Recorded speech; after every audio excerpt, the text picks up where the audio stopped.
All right. Hello, everyone. Welcome to an episode of the Lose Fat, Build Muscle podcast. Today we have Tiago Vasconcelos Faleiro. I hope I said that right, by the way. It's close enough. It's a hard name to pronounce. Yeah. No worry. How do you say it?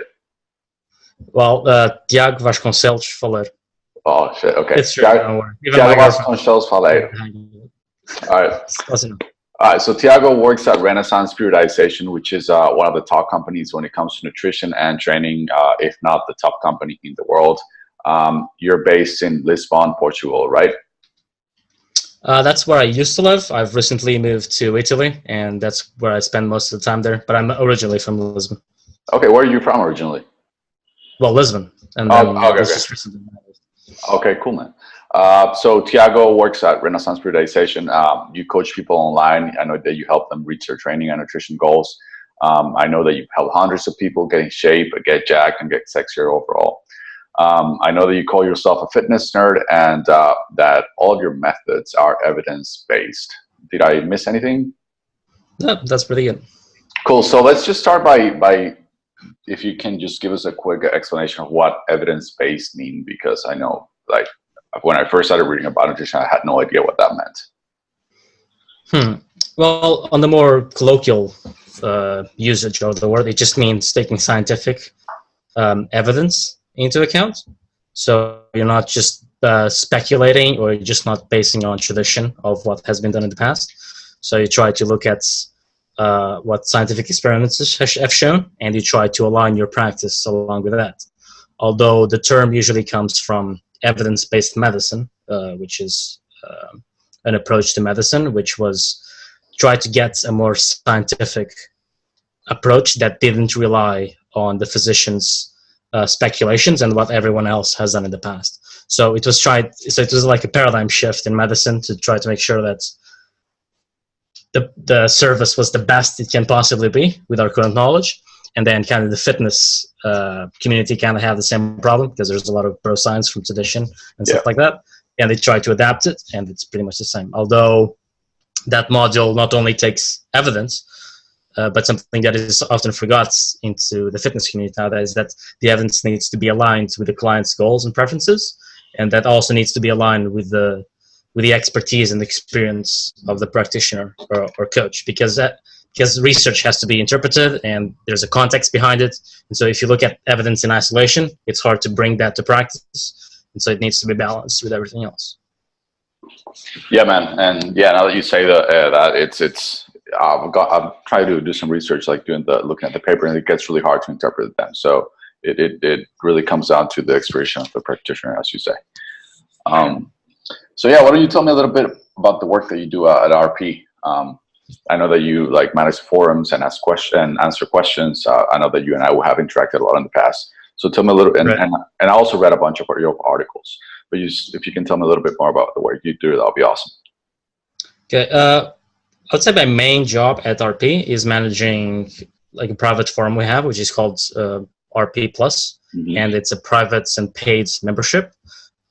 Which it has a forum, which is where I usually spend most of the time, and people ask questions either about training and nutritional science in general, or a lot of the times it's more practice-based about some of our products. So we have templates for training and nutrition. A lot of people are using them, and now we have an app as well. And so people have questions about how to work something within the product, and then I try to answer that, or more theoretical questions, those show up as well.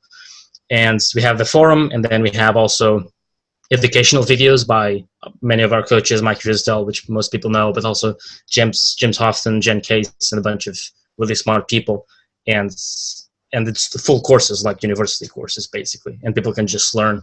And so that's my main job, which is handling the forum part of RP+. Then on top of that, I also manage a bit of social media, and I also help a bit on whatever needs to be done. I helped a bit with the app in terms of the databases for it. I help a fair bit with books in the past, especially regarding the references. Okay. And I just help here and there on what's needed. What's the most common question that you come across when you're on social media and on the forums?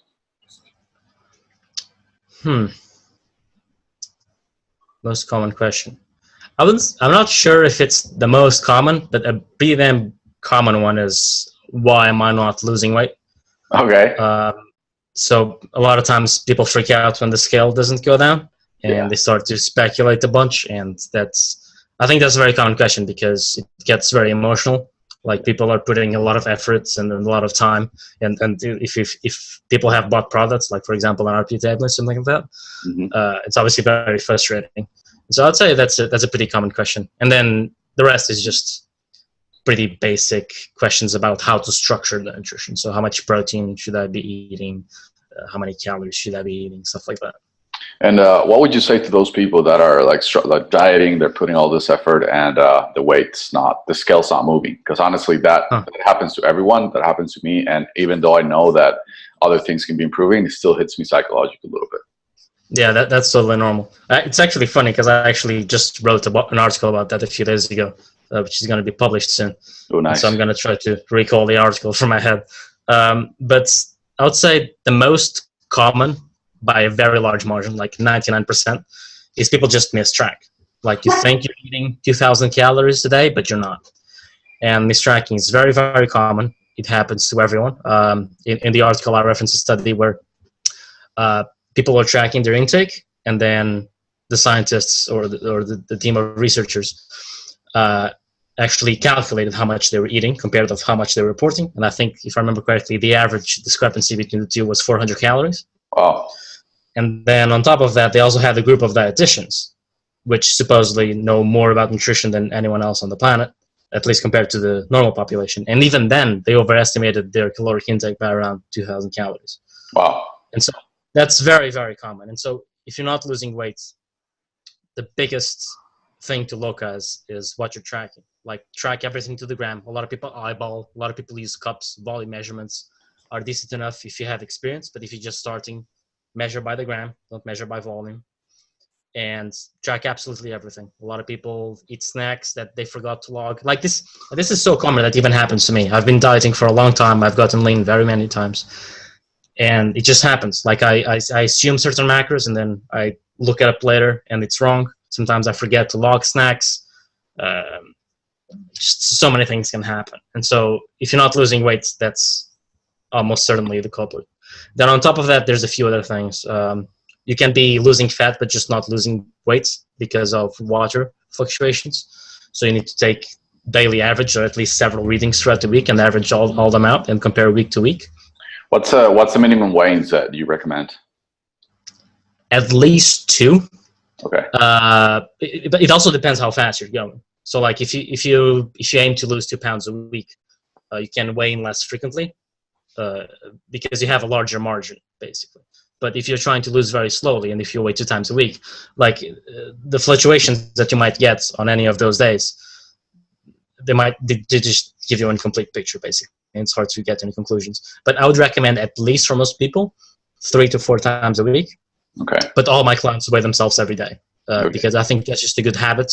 And also, there has been research on how, instead of trying to guess and speculate and propose hypotheses of how to maintain a weight loss long term, because a lot of people can lose weight, but trying not to gain it back is very hard. Yeah. And so what people have done is, instead of trying to come up with solutions like based on speculation, they actually ask people what they have done to maintain their weight for a long time, and they compare that to people who have lost a lot of weight but then regained it back, and they see the differences. And one of the things that seems to help a lot is weighing yourself every day, because it keeps you accountable. So I think, even from a psychological perspective, even regardless of having an accurate reading of your weight, I think that's very important. So yeah, and then on top of the water weight on women, there's also the addition problem of menstruation, which fucks all the readings and requires a different approach. The simplest approach is just ignore that specific week when it comes. But for some women, because the menstrual cycle has 4 phases, and each one differs a bit. I think, if I remember correctly, it goes up on the first, then down on the second, then up, and then down again. So it's very hard for some women to get an accurate reading. So what they need to do in that case is compare on the first week of the cycle, for example, and then compare it to the first week of the next cycle. And so instead of being week to week, it's cycle to cycle. Oh, but I would say for most women, that's not an issue, and you just need to ignore the specific week of when the period comes. Okay. And so that's in relation to water weight. And then another reason might be that you're just not eating. You're just eating too much, basically. So even if you're tracking everything correctly, which you probably aren't, and even if if indeed you're not losing fat, regardless of the weight reading, it might just be that you're not eating low enough, and that sucks, especially for smaller females. Sometimes they have to go really low in calories, but it's just how it is. Like, there's nothing you can do unless you just want to do hours and hours in cardio or something like that. And then except that, pretty much only medical conditions can affect weight loss. Things like metabolism, hormones, and it's also some medications like antidepressants and stuff like that can mess up your weight loss. But that's generally because they either slow your metabolism down, or even more commonly, they just really increase your appetite. So it still goes back to calories. It's just that it makes it that much harder. But if you're not losing weight, what you should do is basically try to analyze these points one by one and see what the most likely culprit is. Okay, what about could it happen that someone just gets some recomposition? Because I've had clients that they don't lose a lot of weight, but they completely like change their bodies, and I know that's the case mostly with new people that just started training or started tracking macros. So is that one of the reasons that could be included in there? Yeah, I didn't include it because that's restricted to a very specific population, which is novices. And so novices can't have that happen. And so that needs to be taken into account. And so in those cases, for example, you might, instead of tracking weight, for example, because weight is a proxy for fat loss, and it's a very good proxy. But in certain cases, that match might loosen its strength.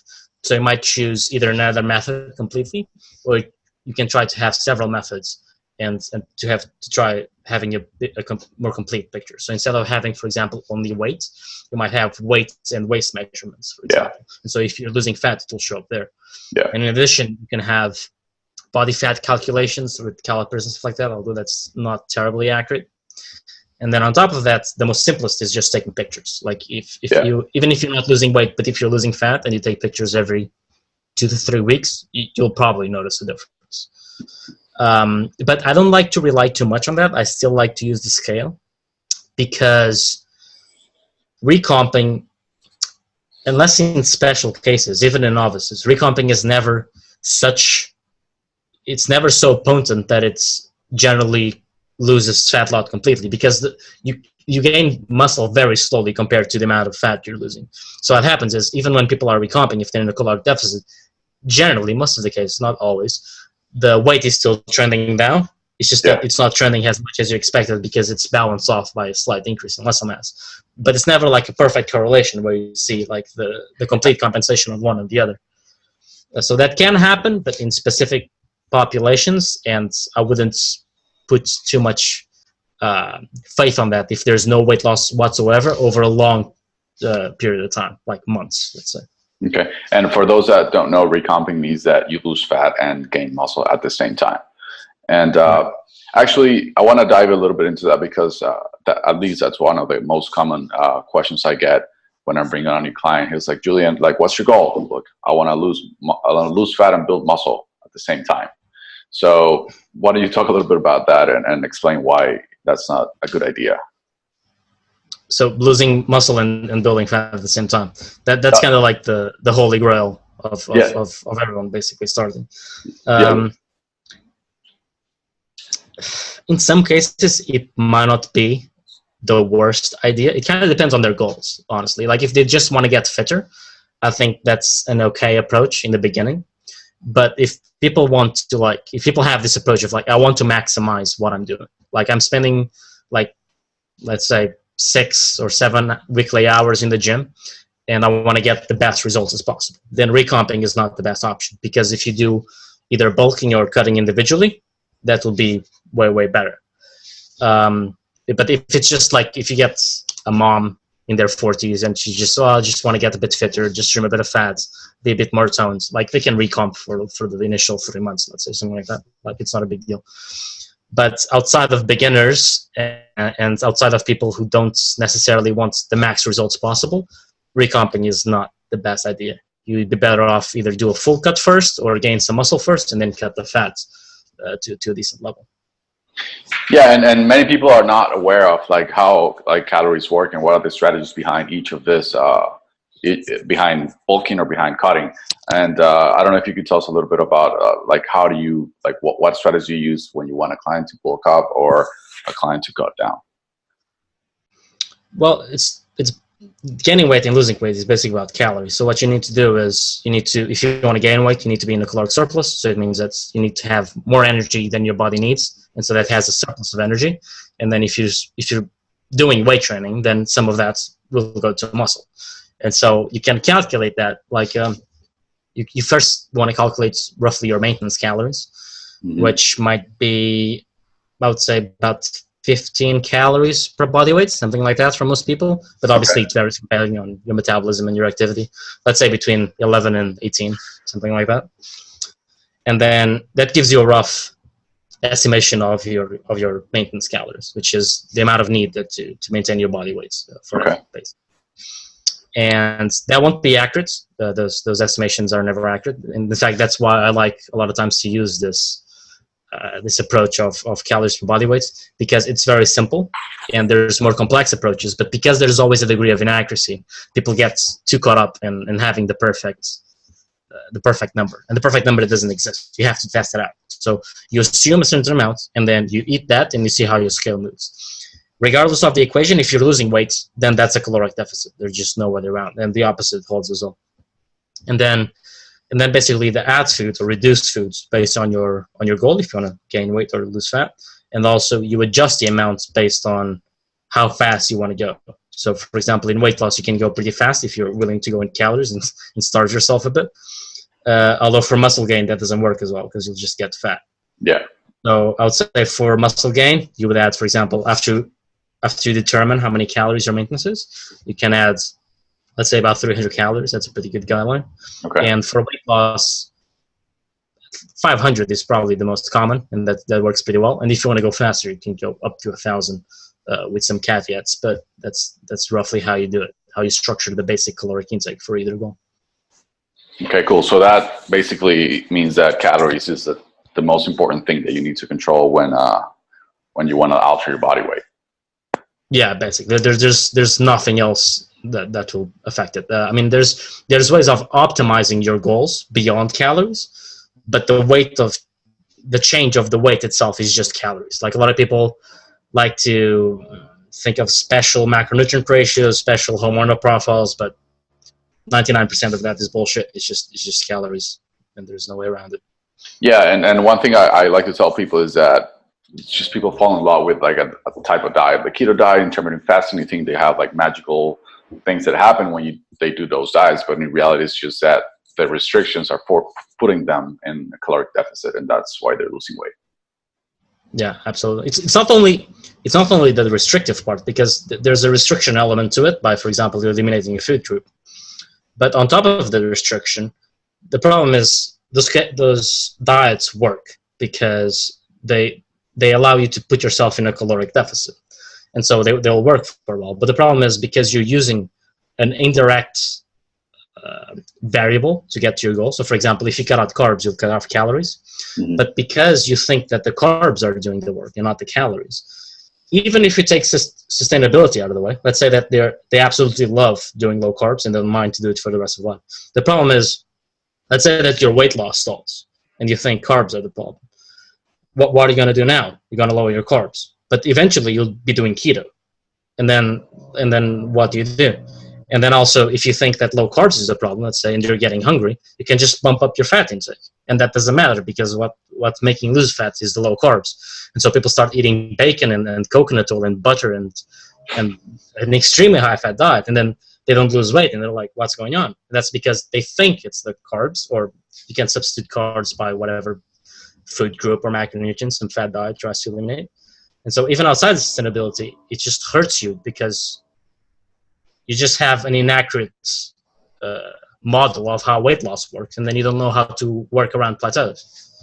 Yeah, that makes sense. I didn't even think of that reason. Yeah, we're like, I don't have any more carbs. Like, what do I do now?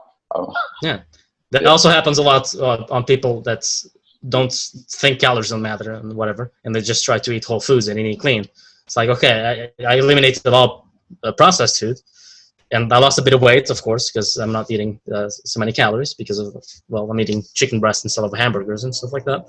But then once you stall, what are you going to do? Are you going to eat cleaner? What's cleaner once you're already eating healthy? Like, are you going to start eating special berries from Brazil? Like, you just go nowhere. Yeah. So I know that we're talking about fat loss and muscle gain. What are the recommended rates for fat loss and both for muscle gain? So let's say that if you want to go slow or if you want to go really fast, what's like the top weight loss that the person should have per week if they want to go really fast? Really fast. Mm-hmm. It kind of depends on a lot of things, honestly. Like it depends if weight loss is a health issue, for example. So, for example, people who are obese, mm-hmm. A lot of times you want to get them to a normal level as fast as you humanly can. Okay. So a lot of time, it's tricky because a lot of times obesity physicians will want to get them drop as much as possible. But then the problem is if you drop a lot of weight at once, you also have the problem of rebalancing back. Yeah. And the research shows that fast weight loss isn't inherently more dangerous in terms of rebounding weight than slow weight loss, which is a bit counterintuitive. Everyone thinks that if you lose really fast, that's dangerous and you're just going to gain all the way back to your previous weight. And I thought that was the case, but research doesn't seem to show that's the case. But there's always individual variance. So, for example, even though the average, which is what the research shows, says that fast loss weight is fine for sustainability, mm-hmm. that might not be the case for the particular person you're working with. That needs to be taken into account. So there's a lot of context that play of how fast you want to go. But I would say, special cases aside, so if we're talking about just the average of people who are probably listening to this, yeah, I would say about 1% of your body weight per week is the max you probably want to go. And it also depends on how long you're dieting for. So if you're dieting for a long stretch of time, you want to go a bit slower. And if you want to do something that's faster, more aggressive, but for a short period of time, it's fine to be a bit more aggressive too. But I would say about 1% is a pretty good guideline. It's what I use most of the time. 1%, and that if you use that 1% both for clients that are trying to like lose really fast, like if someone comes to you and tells you like, hey, I got a wedding in 6 weeks, because that's really common, and I want to look great. No, not really, because that falls into one of those special circumstances that are beyond the average. So in that case, it depends a bit on if you think your clients will stick to it, and depends if you think the consequences are worth it, and it depends if the client is willing to accept the potential consequences. But you need to work with your clients. So if your clients wants that be as lean as possible for the wedding or whatever it is, then you should tell them the risks and tell them why doing something slower would probably be a bad idea. But if they say, well, but I don't want that, then you just have to go with it. And that will obviously that will always throw guidelines of like 1%, which is the average, out of the window, because it doesn't matter. Yeah. Even because at that point, what happens is going beyond the reason why there's 1% is ideal is because once you go too far away from that, it has certain consequences. But if you accept those consequences, then it doesn't matter. So, for example, a woman that is getting to her wedding and she wants to drop very fast. She might not care, for example, about how hungry she is. She might just be willing to endure it. She might not care if the muscle loss is a bit higher than it would usually be, because she will still look lean.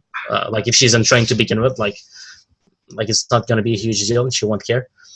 And so it depends a lot of what you value and what you want to achieve, and it depends on the situation of how you balance these two things out.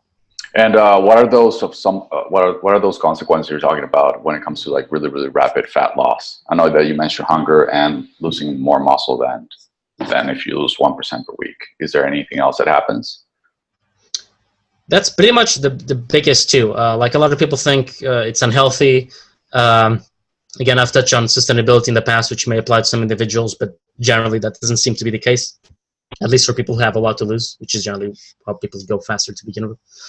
But it's generally, like, to put it quite simply, it just sucks. Like, dieting sucks. Like, you're hungry all the time, you're tired all the time, and you just want to binge and say fuck diet. And that's generally, that's not a good mindset to have when you're thinking about the long term.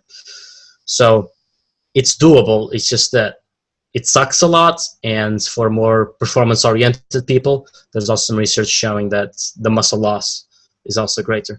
I don't want to overblow that. I think that's a bit overblown. I think because, again, it also depends on the duration. So, for example, if someone is dieting a lot faster, but the diet duration is a lot shorter, and then they maintain after, I'm a bit skeptical that the muscle loss will be that much greater.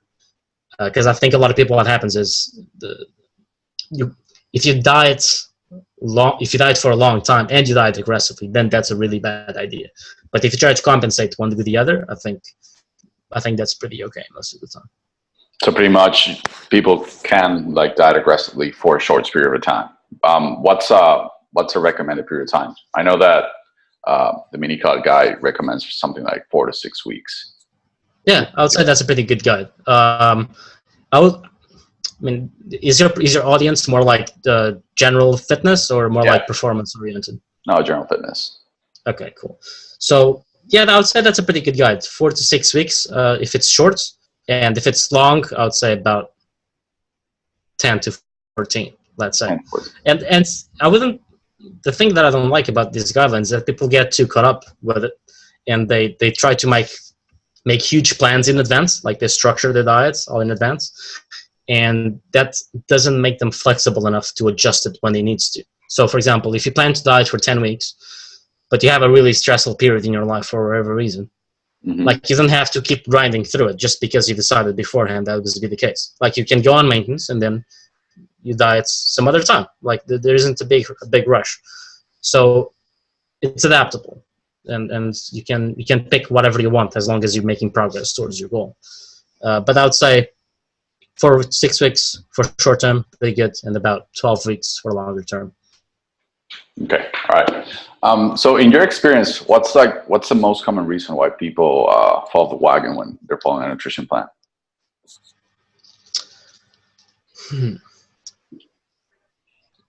I would say, well, it kind of depends on the population we're talking about. I would say for the very, very general population, like people who probably won't be listening to this, is they just do very bad diets. Like they do fad diets, like we were talking in the past, like those keto and paleos and all those dumb shit. And it's just too restrictive, and people can't do that on the long term. And they need a sustainable diet. They need habits. They need to get in the habit of exercising. They need to get in the habit of not eating junk food all the time and cooking at home and having reasonable adult meals. And not do crazy stuff, because you can't do crazy stuff forever, basically. And I would say for people who have a bit more experience dieting, like let's say that's the foundation, if you want to go a bit more detailed, I'd say a really common reason that I see is that people don't let their flexibility of the diet adjust to whatever works for them. So a lot of people try to like eat really healthy all the time and like not eat junk food ever. And a lot of times that's a bad recipe because they just crave it all the time. And if they just had it, like if they just had a bit of it once in a while, their cravings would be under control, they would enjoy their diet more, and they would still lose weight as long as calories are in check. So that's a problem, and that's a mistake a lot of people have. And I see the opposite also happening. I see a lot of people, like for example, if it fits your macros approach, they want to have a bit of junk food every day to have the benefits that I've mentioned previously. But for some reason, and I don't know why individuals vary in this regard, but some do, which is if you eat a little bit, you get obsessed with it and you crave it more. While if you just eliminate completely, you can just smooth sailing throughout the diet, and you just don't think about junk food, and you have a really good diet. And that just depends on the person, and you have to adjust. Like you either can, some people are better off just leaving junk food completely, and they might have it on maintenance, for example, or they might be better off just having a little bit every day as long as they can keep the calories in check. Yeah, and I think I've heard Mike talk about this. He says that when you're dieting, a really good strategy is to eat food that tastes like shit, basically, because you're not going to want to eat a lot of it. It has a name. Yeah. I just don't remember, something about palatability. It is. It's food rewards. Yeah. Food palatability reward hypothesis, if I remember. Yeah, exactly. I have some reservations about it. I mean, the hypothesis is very sound, but the practicability of that I think needs to be in context, because what happens is that's very good in terms of hunger. Like if you eat very bland foods and boring foods, you'll be less hungry. But the problem is diets has a big hunger component, but it's not everything. Cravings play a big part of that. Yeah. And for some people, cravings also depends on the enjoyability of the diet. So what happens is, for example, now I'm dieting, for example, and I'm going a bit aggressively. And I find that method works well, for example, because it keeps me very full and I'm not very hungry. But what I find is a lot of times when I'm dieting a bit more normally, let's say, if I eat those bland foods, I get fuller, but for one, hunger isn't as much of a big issue because I'm not going as aggressively. And so the benefit isn't as huge because the problem that it's trying to correct is not as huge. And then I just hate my diet because who likes to eat boring, bland food? Like no one. So there needs to be a balance. And I think it's easy to get too much one side of just maximize hunger and eat bland, boring food all the time. Well, yes, until you decide that you hate your diet and then you quit. So it depends. Yeah, you have a point. There has to be a balance. You can't just eat like food, like dry fucking chicken breast all the time that tastes bad. Yeah, I mean, if you can, go ahead. Sorry. Yeah. All right. So you mentioned something we were talking before about habit formation, and I think that's a big issue for a lot of people. Just when they start a new diet plan or they start a nutrition plan, they need to start doing things that they've never done before. So they basically need to create a new habit, and most of the times it's very shocking because it's just like I'm going from not tracking anything to like weighing all my food. And I think that's one of the biggest reasons why people fail as well, to follow a nutrition plan for a long period of time. I don't know if you have any tips for someone that's starting on how they can start building those habits so that they can stick with the nutrition plan for basically for their whole life, because that's the goal eventually. Right. Well, I think the importance of the difference of lifestyle, let's say, when you're just a normal person and then you decide to diet and you might be bombarded with all this information and you have to track food and you have to worry about calories, etc. So that change might be more drastic for some people than others. So for example, what I would say to you as a general advice for habit formation is so you're in place A and you want to be on place B. And there's a path you have to walk towards that. And you can either think about that in terms of the actual outcome you want to do, weight loss, but you can also abstract the outcome and see the actual actions that you need to take to achieve that outcome. So for example, in weight loss, and let's take calories out of the way for a second. Let's just say eating healthy. And so then you have path A of not eating so healthy to path B of eating healthy. So what you need to do is you need to make incremental steps towards that goal as fast as possible so that you're motivated and you have progress, and as slow as possible so that you never mess it up and that you never give up, basically. So there needs to be a balance. It needs to be a high enough goal that it's motivating, and it needs to be slow enough that isn't too overwhelming and that you'll mess it up.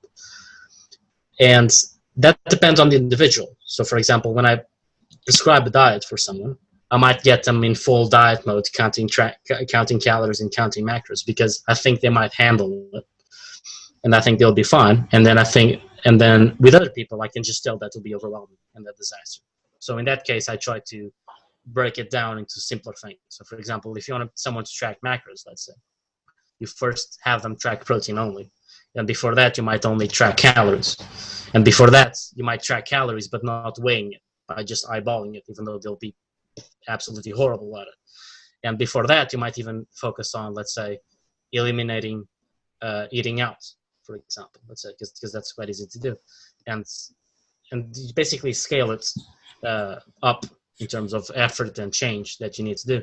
But again, it needs to be individualized. I can't say, here's a list of steps that you need to do in terms of progression, because for some people that progression will be absolutely pointless, and for others it will be absolutely necessary.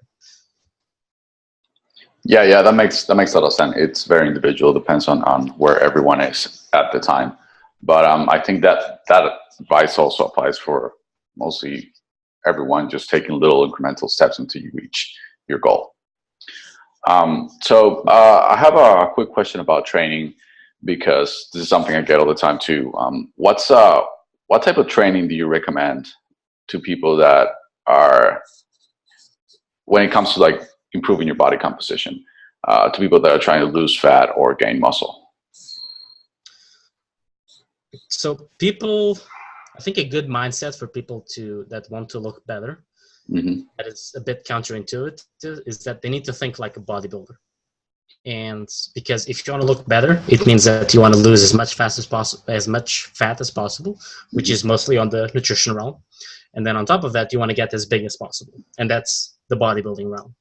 And this is a very hard thing for people to grasp at the beginning, especially if they're, it might be easy for like an 18-year-old, let's say, that he wants to just get jacked to get girls or whatever. But for a mom that is like 30, she's like, well, I don't want to be a bodybuilder. Like it doesn't make much sense in their head. But it's important to realize this, because that will impact the way you train. And so you want to train like a bodybuilder. That doesn't mean that you need to follow what bodybuilders follow necessarily, because the context is a bit different.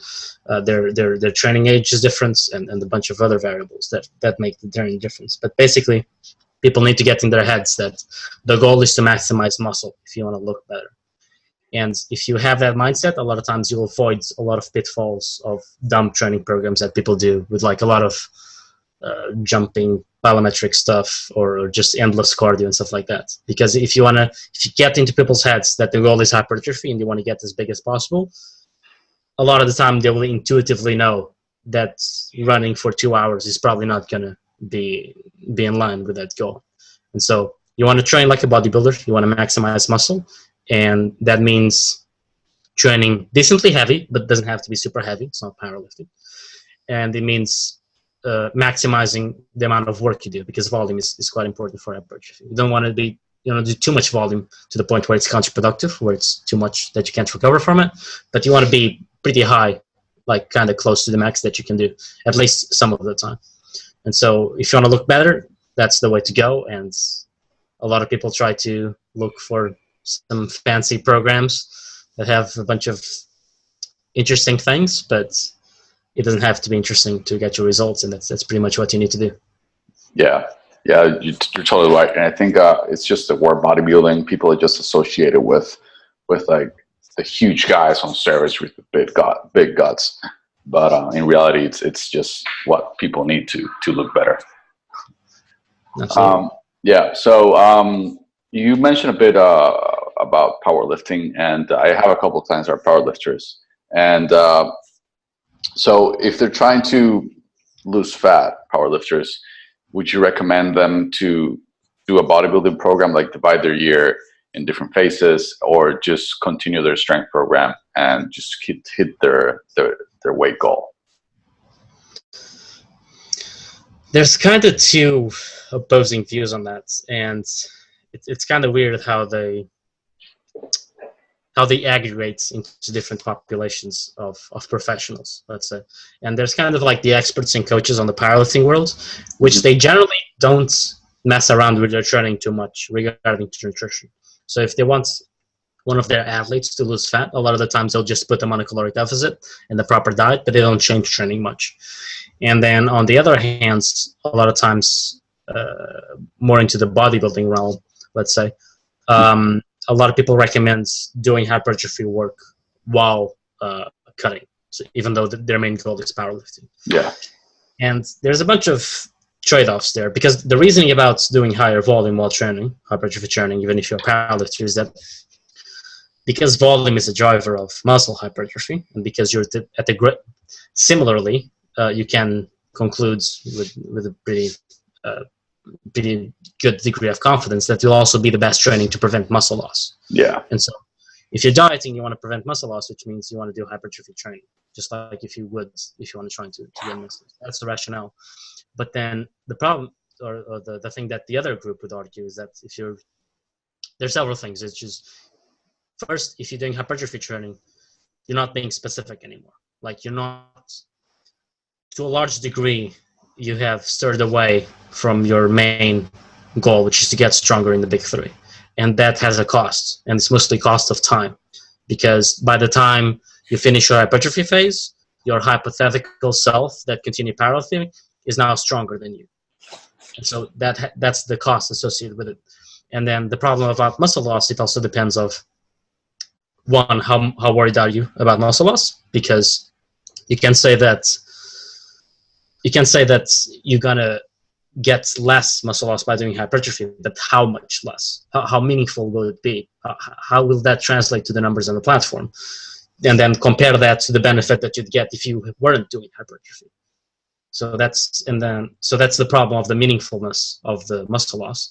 And then there's also the additional problem, which is, even if you lose a bit of muscle, you'll probably gain it back. And the thing about, and this is an argument that I don't usually find too often when people are debating these types of trade-offs in dieting, is that even in muscle loss, you can make an argument for dieting a certain way that has some degree of muscle loss, if you can compensate with it later. And this is important because you gain muscle that you lost a lot faster than new muscle. Okay. And so even if I lose a bit of muscle and I do hypertrophy block later down the road, like, that muscle that I lost will be gained very, very quickly. Okay. That doesn't mean that it's worth to lose muscle, but it's another variable to put into this whole trade-off thing. And I think it's very dependent. But I think ultimately both approaches are fine. I think it depends a lot on context. I would say maybe for very elite athletes, depending how close they are for competition, doing a hypertrophy block, at least without some component of strength training, might be detrimental. On the other hand, if it's an intermediate powerlifter, and if it's far away from a meet, I would say you can do a hypertrophy block to avoid muscle loss, and then you can worry about building strength back up later. Okay. And what about just focusing on building muscle? Like, I know many powerlifters is just focus on doing strength for years, and a lot of them are just stuck like close to the same numbers. And my hypothesis is that they just need to build more muscle so that they can get that muscle stronger later. So I don't know, what's your take on dedicating like a certain amount of time just to focus on improving your body composition, so getting less fat and building more muscle? Yeah, I think you hit it right on the nail. Like, a lot of people don't focus too much, because for powerlifting, the biggest variable is specificity. Like, you need to be training your squat, bench, and deadlift, and you need to be training them heavily. And so, but it's easy to caught up in that and do that forever, basically. And a lot of people do, and they get stuck exactly for the reason you mentioned. So you just need hypertrophy blocks. Like, you need to get your pecs bigger, you need to get your quads bigger, and your back bigger. And that requires special phases where you're not doing powerlifting. It's just the nature of it. And so you need to periodize your training. And so the best approach generally is, as soon as you do a meet, you move to hypertrophy. And it has the benefit that because you're doing it right after the meet, it automatically means that you're as far away as the next meet as possible. So you're more allowed, or you have the least amount of consequence from deviating from your specificity. And then on top of that, it also has the benefit that hypertrophy training is easier on your joints. And at the end of the meet, your joints will all be beat up because you've been training very heavily for your prep. So those two goals align very well into that timing. And so you want to do hypertrophy blocks as soon as you've done your meet, and you do that for 2 to 4 months, depending on a lot of variables. Mm-hmm. And then after, you just get back to your strength training. Although a mistake that I've done in the past is I've put powerlifters, and I've done it myself, doing too much like a bodybuilding program. Mm-hmm. And I think that's good enough. It still achieves what it wants to achieve. Like, you still get bigger, and then you can get your muscle stronger later on. But I think having a more balanced approach is a bit better. So what a lot of people call power building, for example. Yeah. So you want to have just the tiniest bit of strength training in there, in more traditional powerlifting training, just to maintain your adaptations that you've made during your normal strength phases. And then on top of that, you want to have your hypertrophy, high volume, more accessory, less specificity training. You don't want to overdo the powerlifting training because you're trying to maximize hypertrophy and you have plenty of time to do strength. But I think having a tiny bit in there, like say a fifth of your training, I think is important because it will minimize the amount of time that you take to transition from the hypertrophy to strength. Because once you've done sets of 12 and you're trying to get stronger at sets of 3, like there's a big gap and people need to adapt to that, and that takes a while to get in the groove again. And if you've been doing sets of 5, let's say, just some, not a lot, during your hypertrophy phase, that makes the transition that much faster. And time is everything, because in everything that you gain time, and because time is getting stronger, then means that you're getting stronger in less period of time. So time is everything, and if you can minimize those transitions, I think that you'll have a benefit later on in the long term. So how would you let's put some examples into that. So let's say if you have leg day in hypertrophy, you're doing squats, would that be just like looking for like a heavy set of 5 before doing your sets of 10 to 12, or how would you program that? Yeah, that's pretty much it. You want to do, I'd recommend having sets that are quite low in weight to have quite low in reps, so really high intensity, so that you get that specificity, but at the same time quite far away from failure, so that it doesn't fatigue you too much that it will impact the rest of your hypertrophy training, because that's what you're trying to maximize. It's a hypertrophy block after all. So you might do, for example, I mean, Greg Nuckols has recommended in the past, I think, doing singles, let's say at your 6 RM or 5 RM or something like that, or even higher, I think. That's doable, although I don't like to go that extreme. I would generally incorporate something like you said, like a 5 rep max or a 3 max or a 3 rep max, something like that. And you do it far away from failure, just so it doesn't impact everything else. So you might go into the gym, you might pick your 10 rep max, let's say. You do a few 2-3 sets of 3, let's say. It's very far away from failure, but it's heavier than your normal work.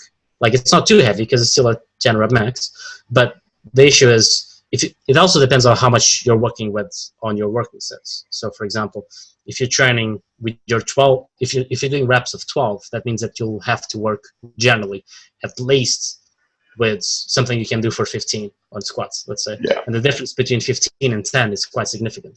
Yeah. So even if you're training with your 10 rep max, even though it's not very heavy in powerlifting terms, it helps a bit. So, and that's a benefit that you're getting. And it's basically that. Just do something heavy-ish. Doesn't need to be too heavy. If you want to go really heavy, like Greg Nuckols' a preferred approach, like some singles, that's fine as well. Just don't make it too fatiguing. Like, make it far away from failure. I would say keep at least 2 reps in the tank. So if you're doing a single, do it at least with the weight that you can do for a triple. And then after that, just continue regular hypertrophy training. Like do like 3 sets of high bar close stand squats, for example, and then you can do some lunges, and then you can do some leg press, and that's fine. It's still hypertrophy. You're just getting some heavy weight first to keep your powerlifting strength up. Cool, man. That's awesome advice. And I know we're hitting. I want to respect your time, so I know we're hitting the end of the interview. I just have a couple more questions that I want to ask you. Some like rapid fire questions, just to get to know you a little better. What's one weird hobby that you have? One weird hobby. I would say reading. Perhaps it's not too weird, but I think it's the only true hobby I have. So I read a lot, and that's pretty much what I do in my free time. That's kind of like far away from fitness. Cool, man. Yeah. What's your favorite food? My favorite foods. I would say pizza. It's hard to beat pizza. It's just the base of everything. Is that why you went to Italy? It's in part. It helped my decision. Cool, man. And what's one text message you sent to everyone? One text message I sent to everyone.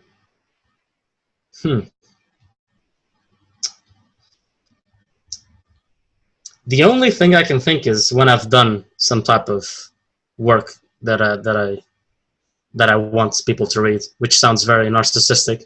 But that's the only thing I can think of. So, for example, when I've done my website, I've sent it to a bunch of people just so I can check it out. So I have feedback on it, and I kind of do the same with articles. And it's a very shitty answer, but it's the only thing I think of.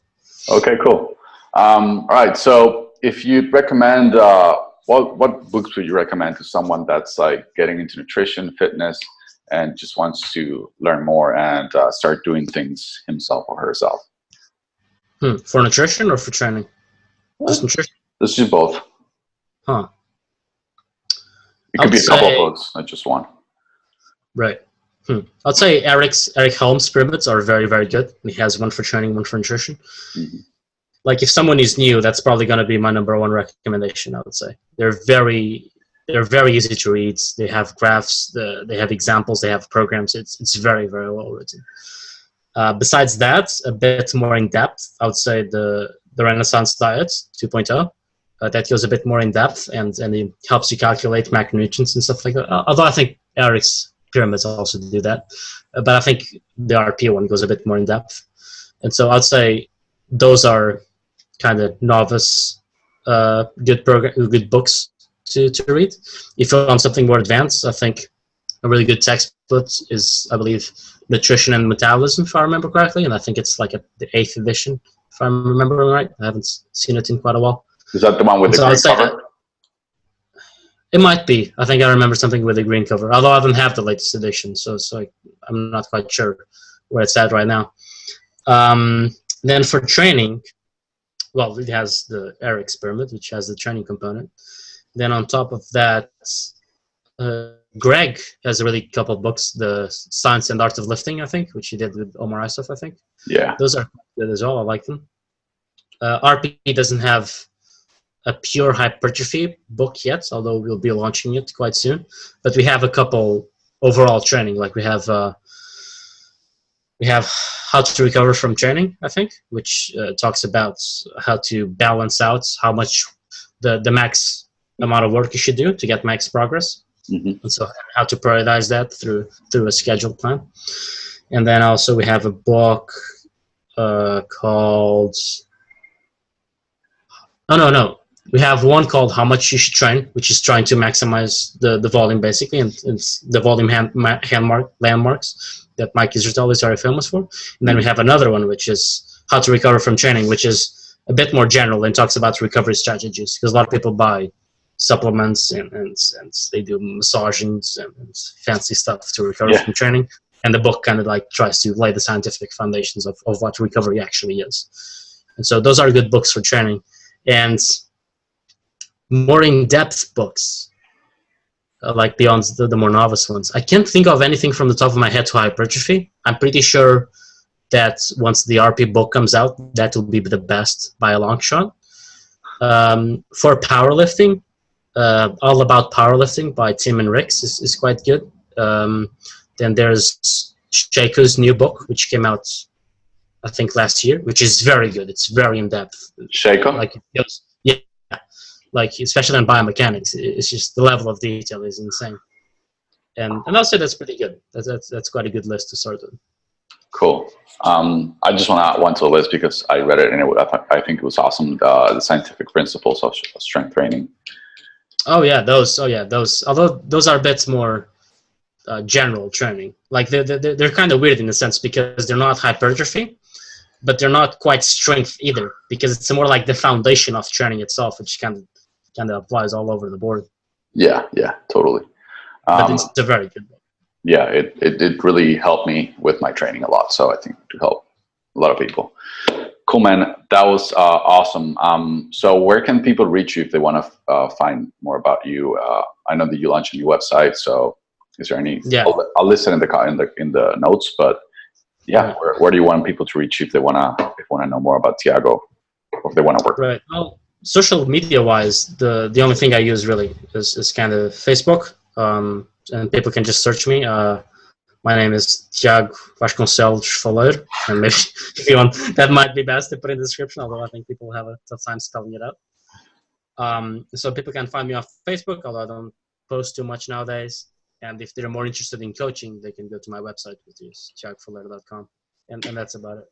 Cool. Do you want me to list your Instagram and your email too? You can put my email, my Instagram, perhaps not so much, because I just post random stuff of where I'm traveling, stuff like that. It's not training or diet related at all. All right, awesome. Anything else that you want to add before we end the interview, man? Nothing I recall. Just thank you for the opportunity, and it's quite good, I think.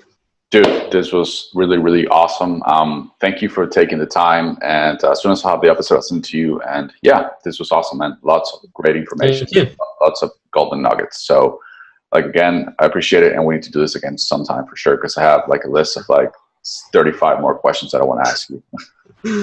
Okay, cool. Anytime. All right, man. Thank you for the time again, and we'll talk soon. Bye. Take care. Later, man.